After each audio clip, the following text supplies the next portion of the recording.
Halina't pag-usapan natin 'to mga idol. Dahil nga sa mga nagdaang laro na palaging natatalo ang LA ay mas lalong umiingay din ang rumors na gagawa ng trade ang Lakers.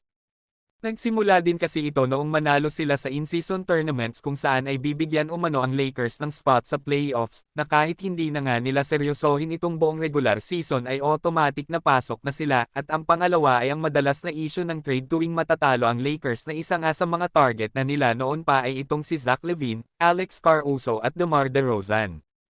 Nasa ngayon nga ayon sa balita ay bukod kay Zach LaVine ay isa si DeJounte Murray sa tina-target na ng Lakers para makipag-trade. Well, una sa lahat kung sakali lang mas okay naman itong si DeJounte kesa kay Zach. Pero ang medyo nakakalungkot dito si Reeves ang pangunahing involved sa trade rumor na kasama si Max Christie at first round pick ng Lakers mga idol.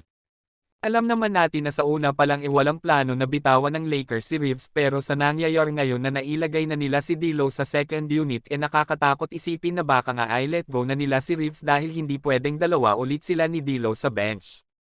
Bukod kasi sa kanilang dalawang guard ay hindi pa rin nakakapaglaro itong si Gabe Vincent dahil sa injury, kung saan ay kailangan din sana ng Lakers ang kanyang serbisyo dahil nga sa pagkawala ni Dennis Schroeder.